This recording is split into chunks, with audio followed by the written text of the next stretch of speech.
Isso é perturbador.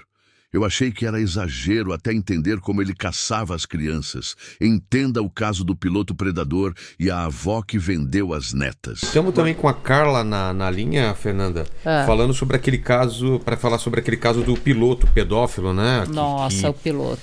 Fiquei enojado com essa história. Tem a avó que vendeu. Porque eu estava no ar na hora, né? E eu tive que entrar com isso ao vivo. E eu vou te falar, por mais que eu traga notícias aí há mais de 15 anos, é estarrecedor, é horripilante. Criança, né? Não, e aí eu coloquei um delegado no programa e o delegado falou, é engraçado que eles têm uma característica semelhante na hora da prisão, né? Eles têm cara daquele vovô coitado. Você olha, você fica até com dó.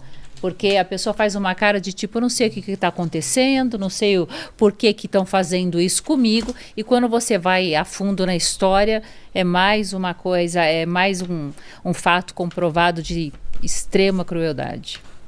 Pois é. Tá na linha já, Carla? Ela tá aqui na linha já. Vamos lá.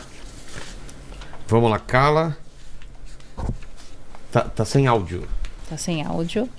Então, vamos lá ver se aparece o áudio. Agora, Opa, tá ouvindo? Sim, agora sim. Olá, Vilela, meu querido amigo.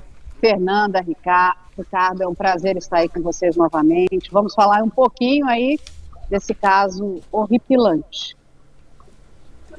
Parei tudo para falar do caso com vocês. Carla, dá um contexto pra gente. Eu não sei o que já foi apurado, o que é verdade, o que é especulação. Como que então, é essa rede de abuso que tem a avó, né, que vendia os Exatamente. netos? A gente tem essas notícias meio espalhadas. Eu queria sem mastigasse pra gente. Vou explicar para vocês. Tá. Essa é uma investigação, uma operação que acontece desde novembro de 2025. O Departamento de Homicídios e Proteção à Pessoa, com a Delegacia de Pedofilia, que fica dentro do departamento, está investigando esse caso desde novembro do ano passado. E o que acontece? Eles conseguiram levantar 10 vítimas, 10 meninas menores de 18 anos, 10 meninas em situação de vulnerabilidade sexual, inclusive, e este homem é o cabeça de tudo. E ele tinha um modus operandi. O que ele fazia? Ele ia atrás de mulheres e ele até se relacionava, inclusive se relacionava sexualmente com algumas mulheres, mas a ideia era descobrir se essas mulheres tinham filhas menores. E aí, se a mulher não tivesse filhas, ele descartava essa mulher. Quando ele descobria que a mulher tinha filhas, ele ia atrás das filhas e começava ali a oferecer dinheiro. Para vocês terem uma ideia, para cada vídeo que ele obrigava essas meninas a produzir, ele pagava R$30. Para cada encontro ao vivo, que significava ali, né, infelizmente era um estupro, né, na verdade é um abuso contra a dignidade sexual dessas meninas, variava em torno de R$100. E ele, inclusive, dominava essas pessoas pagando contas, como podia pagar um aluguel, podia pagar até alguma outra conta. Inclusive, todo o dinheiro que ele repassava, ele dizia como essas meninas iriam usar. Então, usa dessa forma, usa de outra forma. O que a polícia conseguiu levantar é que ele também usava chips, que eram chips, não são chips falsos, mas são chips que você usa no mesmo aparelho, chips diferentes, para criar toda uma estrutura de que essas meninas estavam sendo vigiadas por outras pessoas. O que se tem até agora, até esse momento, é uma avó que aliciava essas duas netas, duas meninas menores de idade, e uma mãe. O que a polícia está fazendo nesse momento é entender se todo esse material que ele produzia, inclusive ele guardava, né, esse material, se ele também distribuía. Então ele tem a produção, o armazenamento e a distribuição. Infelizmente, crimes gravíssimos, mas dentro do nosso ordenamento jurídico, penas pequenas. O estupro não, ele já vai ter uma pena bastante alta.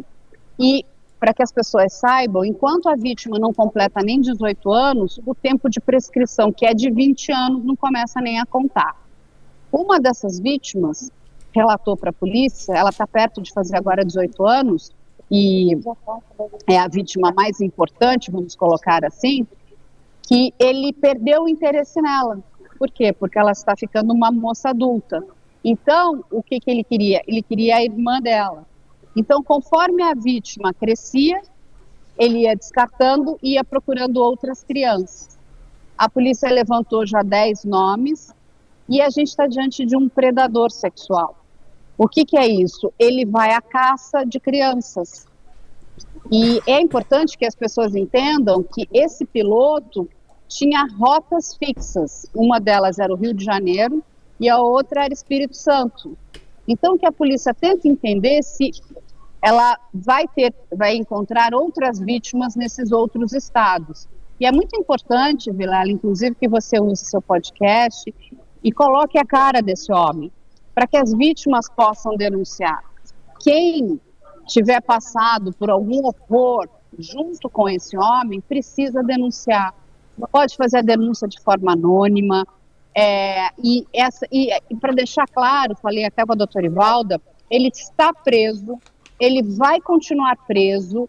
Então, assim, que as vítimas fiquem tranquilas, ele não será solto. Os crimes que ele cometeu são gravíssimos. E assim, a gente está diante de um serial estuprador de crianças. O que a polícia precisa agora caminhar na investigação, e a gente precisa aguardar, é entender se ele tinha uma rede maior.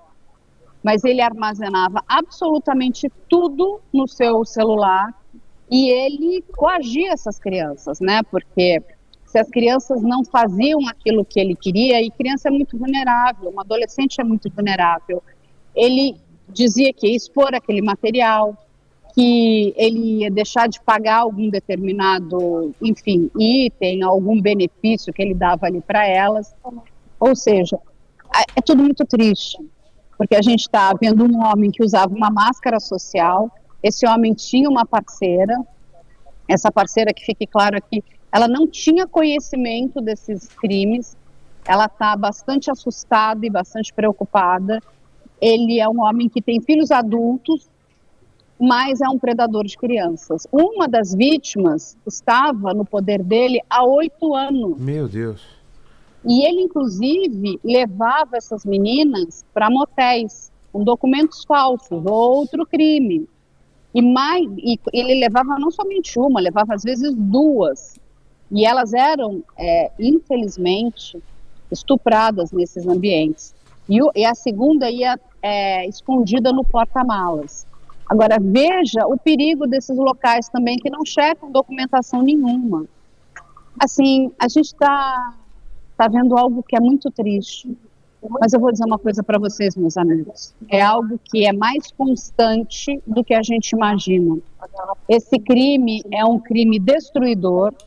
Essas meninas, né, essas adolescentes, essas crianças vão precisar de muita ajuda psicológica, muita.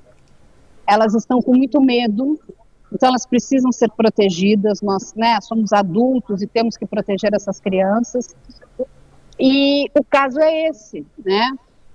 E assim, agora a polícia tenta entender se tem uma rede maior do que essas mães, né, e avós que ele usava no aliciamento, ou se tem outros homens com os quais ele compartilhava todo esse material, né, distribuía, porque era assim, o que não falta ali é um fato material que ele foi coletando ao longo de muitos anos. Eu acho que uma coisa que assusta muito a gente... Oi, Carla, boa noite. Oi, querida, tudo bom? Tudo bem, e você?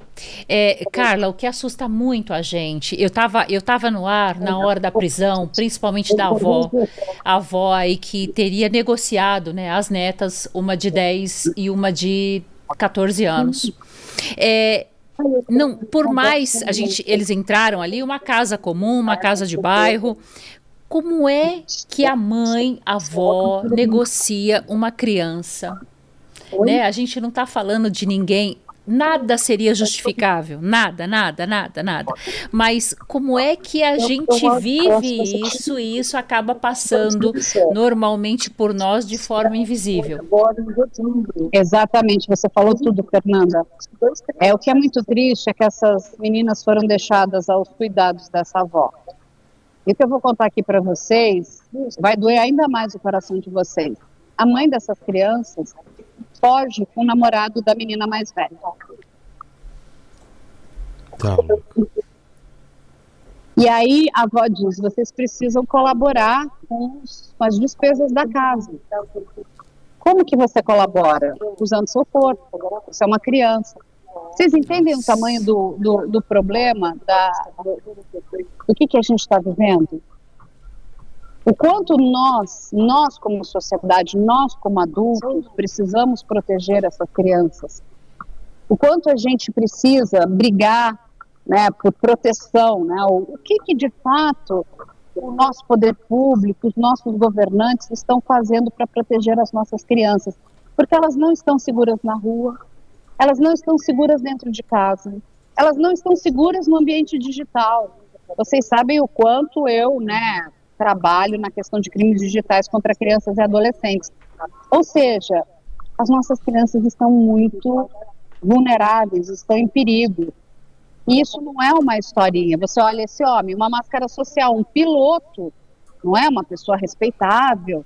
Quem poderia desconfiar? Um pai de família, com filhos criados, casado com uma psicóloga, né?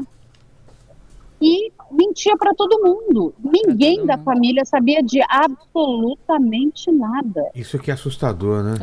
E olha, Vilela, ele não negou, viu? Ele não nega os Tem uma crimes. vida totalmente paralela. Parece uma pessoa comum, pilota um avião, né? Você tá na mão desse cara, né? A sua vida tá na mão desse cara, é assustador. E aí você vai encontrar médico, vai encontrar advogado, vai encontrar gente de todas as profissões. Vai encontrar professor. Né? E aí o que acontece? Ele vai para um sistema de seguro, né? Ele vai para uma unidade separada, porque esse tipo de crime não é aceito dentro das unidades prisionais. Os presos, que na sua grande maioria são ladrões, traficantes, não aceitam o que eles chamam de Jack, né? Jack é o estuprador. Então ele vai para um local de seguro, com outros que cometeram o mesmo crime, e lá eles têm um ótimo comportamento.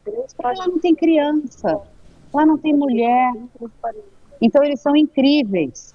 E aí, como é que você acredita na ressocialização dessa pessoa? Gente, né? Que fique claro uma coisa, não existe ex-estuprador. Uma vez estuprador, ele só precisa de uma oportunidade para cometer esse crime. E mais do que isso, o crime de estupro, ele fala de poder, né, de controle de poder, muito mais do que sexo. Ele quer controlar a vítima, ele quer ter poder sobre a dor da vítima. Então a gente está lidando com um predador, ele está caçando, ele vai caçando, veja, ele procura a mãe, ele quer saber se ela tem filha, né? Então assim, olha o perigo, e o quanto a gente precisa falar sobre isso, sem tabus, né? Sem sensacionalismo, explicar para as mulheres, trazer um lugar de segurança para essas pessoas, para que elas possam falar e denunciar. Então, assim, eu acho que hoje a coisa mais importante, eu farei tudo para vir aqui no teu programa hoje. É assim, que vocês, mulheres, façam denúncia, né? Denunciem. Eu vou pedir até para a Mayara depois entregar aí para vocês os e-mails e os telefones. A doutora Ivalda, assim, garantiu, todas as vítimas estarão em segurança, todas as vítimas têm direito ao sigilo, estão protegidas. E vocês estão ali junto com mulheres maravilhosas. Eu posso dizer aqui, a nossa promotora, a Silvia Chaquian, a Vanessa, que cuida, né, de crimes contra crianças, e principalmente esses crimes contra a dignidade sexual. É muito importante que as pessoas denunciem. Não deixem de denunciar. Eu acho que é muito importante. Carla falou algo fundamental. Inclusive, se alguém, às vezes, no caso, acontecia isso dentro de casa, às vezes um vizinho, algum conhecido, alguém sabe, próximo desconfia, também denuncia, viu, gente? Com certeza. E a gente denuncia junto. É isso aí. Se você tem medo, fala com a gente denuncia junto. Eu, assim, eu digo que eu nunca vou virar as minhas costas para uma criança em perigo. É isso mesmo. Nós somos adultos, né? Temos uma vida aí linda, maravilhosa. É assim, que a gente construiu todo um caminho. Essas crianças merecem ser felizes e merecem viver em segurança. Pois é, custe o que custar, Carla. Obrigado demais. E também, não sei se você está sabendo também dessa notícia de última hora da morte do Kurt Cobain, né? Que agora estão falando que pode não ter sido suicídio, né? Você ficou sabendo disso? Então, eu recebi isso e eu prometo que eu investigo isso para você. Quero saber mesmo. Eu te ajudo nessa investigação e faço questão de pessoalmente ir no teu programa para a gente falar sobre isso. Tá legal. Até porque sou fã de carteirinha do Kurt. Também. Obrigado demais. demais. Levo todas as informações para vocês. Assim que você souber, então avisa a gente, tá bom? Prometo. E, ó, deixa eu contar uma novidade boa. Vamos ter reviravoltas no caso Vitória de Cajamar, hein? Ah, é? Tem novidade? Fogo no parquinho, Vilela. Então já tá na hora de marcar mesmo o seu retorno aqui. Opa, tá, mas aí é pessoalmente, você não vai acreditar. Tá bom. A audiência vai falar assim, uau. Mas eu estarei com vocês. Um beijo para você, para Fernanda, para o Ricardo. Se protejam. E obrigada aí por dar esse espaço aí para as crianças.